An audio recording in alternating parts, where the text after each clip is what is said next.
ቆይ አያስጠሉ? የእውነት አንድ ሰው ያለ ቦታው ያለ ክብሩ ያለ ማንነቱ ሲገኝ አያስጠላም?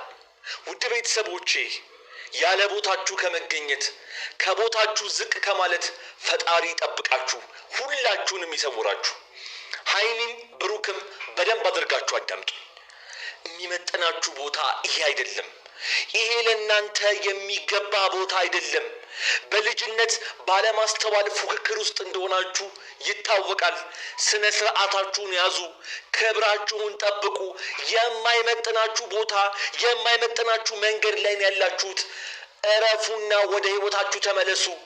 እናንተም ሆናችሁ የእናንተን ድራማ ለማዳመቅ የሚገቡት ሰዎች ነገ ህይወት የሚባል ትዳር የሚባል ፍቅር የሚባል ነገር ትጀምራላችሁ። እንግዶቹ አዳምጡኝ በደንብ። ክብራችሁን ጠብቁ።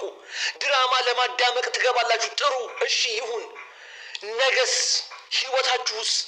ዛሬ እንደዚህ በጣም እንደዚህ ታብዳላችሁ በልጅነት። ነገ ከነገ ወዲያ ህይወት የሚባል ቁም ነገር አለ። በነገር ይሄ እንደዚህ እንደምትቀልዱት እንደምትስቁት አይደለም።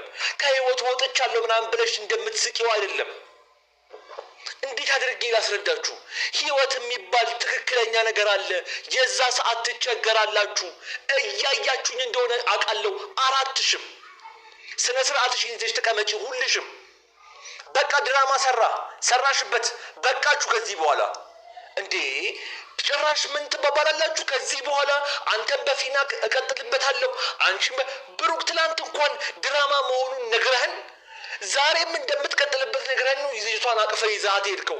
አንቺም ብትሆኚ ልጁን እናውቀዋለን፣ ህይወት እንዳለው እናውቃለን፣ ይዘሽው የመጣሽው እንግዳ።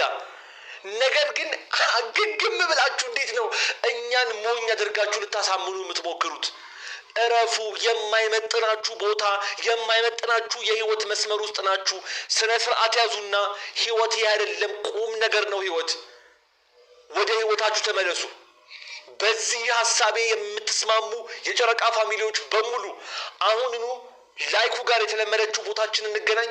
ስሜታችሁን ጻፉ በኮሜንት። ሁሉንም አራቱንም ሜንሽን አድርጊያችሁ ነው የምለቀው። ለሰው መጥፎ ነገር እየተነገረው እንዴት ጥሩ ነገር ሊያደርግ ይችላል እንዴ?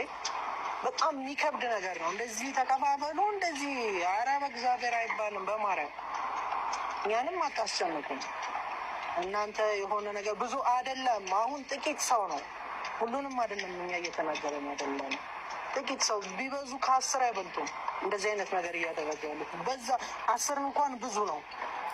ጌታን ሰላማቸውን የምትፈልጉ ከሆነ የእነሱን አንድነት የእነሱን መስማማት የእነሱን አንድ መሆን የምትፈልጉ ከሆነ በእንደዚህ አይነት መንገድ አይደለም።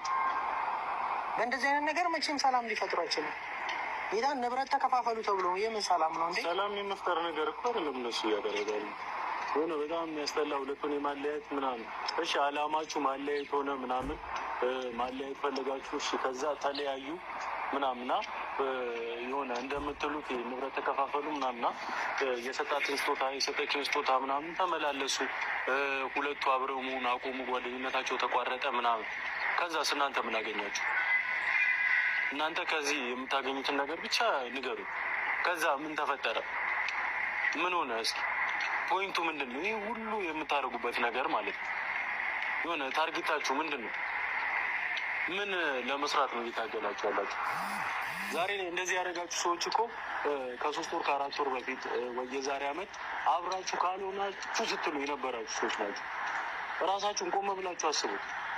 ይህ ነገር ከመፈጠሩ በፊት ምን እያልን ነበር ብላችሁ ወደኋላ ስታደርጉ የነበረውን ነገር። አሁን እነሱ ይሄንን ስላደረግን ይስማማሉ ብለው እያሰቡ ይሆን አላውቅም። የማስማማት በእንደዚህ አይነት ወይ አይደል? አስበው አንተ ከእንትና ጋር ተለያይ እንዲያደርግልሽ ነገር መልሽ፣ እንደዚህ ነው እየተባለ ምን አይነት ሰላም ይመጣ?